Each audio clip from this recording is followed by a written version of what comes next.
Hello and welcome to the International Broadcasting Centre here in Paris, the home of many of the broadcasters for UEFA EURO 2016. This is the tournament mascot, Super Victor. That's not really the Eiffel Tower, but this is the Fantasy Football Show. Hello and welcome to our Fantasy Football Show, the second edition of our show with me, Rob Daly, alongside me, Laure James and Chris Parrott. And we have the Henri Delaunay trophy, the very trophy the one team will lift on July the 10th, the UEFA Euro 2016 winners. Laure, you're allowed near it. Chris has been told to keep you as far away from it as possible. Is that why I'm stuck over here? That's why we've moved you to that end of the sofa. I've got goosebumps sitting this close to it, actually. Yeah, it's very cool indeed, isn't it? But let's talk about fantasy football. We'll talk about the top 5 players from match day 1. Worth remembering that Portugal, Iceland, Austria and Hungary haven't played at the time of recording. Chris, interestingly, 4 out of 5 are defenders. Yeah, not the usual suspects. Gerard Piqué, you could see maybe Spain keeping a clean sheet, him scoring, but all those players kept a clean sheet and scored, which if you had picked Mustafi's pretty cheap, and Shah, you'd be very, very happy with yourselves. Giaccherini as well, down as a defender, where he scored that goal, was he was pretty much in the centre forward position. So they had brilliant match day ones, didn't they? And actually Jack, the sound man, he's the guy who wins every Office League, by the way. If Jack plays, he normally wins. He had not only Shah, he picked him as captain.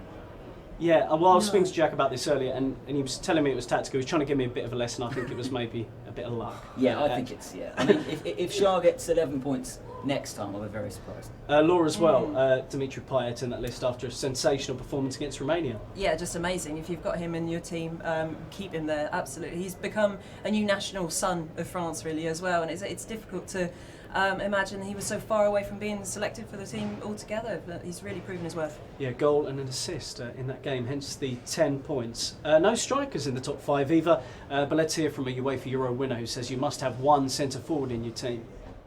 Mon joueur, c'est Zlatan Ibrahimovic, un joueur exceptionnel. J'ai vu la possibilité d'être à ses côtés, un joueur complet, technique, physique et avec une mentalité extraordinaire.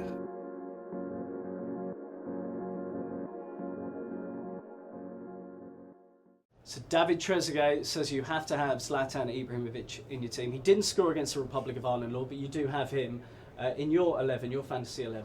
I certainly do. I said, there's no Pirlo at this tournament, so there's no party. I said, I've got to have Ibra in there, and he's brought a lot of personality to it, so I'm happy. Yeah, and he had got an assist as well. Chris, what do you make to Laure's team at the moment? I must admit, maybe more points tonight than I thought you might get. Go away. But no, yeah, I mean, 2 strikers who got you points in Giroud and Ibrahimovic. The defence, I do worry a little with Cahill, Evans, Pepe and Ramos, but yeah, but not a bad start. Where are you? About mid-table. What's that? Almost 700,000. Yeah, we're too long to be there's just over 1.2 million players of the game. In fact, Chris, let's have a look at your team. What changes are you thinking? You've just got a couple of points more than Laure at the moment. Yeah, well, I did the classic. I mean, I've got Boateng on the bench who got 6 points. Big mistake. That is a mistake. We talked about Payet. I need him in my team. I'm going to get rid of Çalhanoğlu or Ali, and I'm going to take the hit of making 2 transfers because I need Payet in my team, and he's more expensive than those 2 players. So I'm going to take out Alderweireld, get a cheaper defender, maybe Mustafi, and take the 4-point hit because I need Payet in now because I think he's... So it's 4, but if you want to make more than one transfer, exactly. It's 4 points per transfer. Yeah, so you get 1 free transfer, but I'm going to make 2 because I think you get Payet in now and then he's going to be there.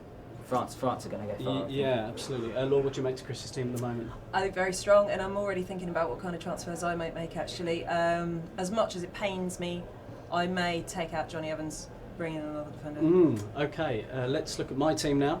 So I'm the worst performer so far, but remember, some of my players haven't played yet. Goal scorers in Bale and Milik. Lewandowski was my captain.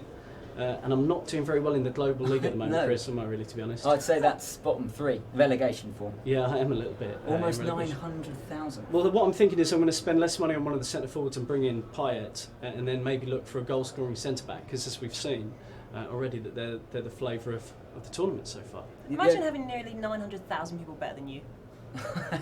What a way to end the show.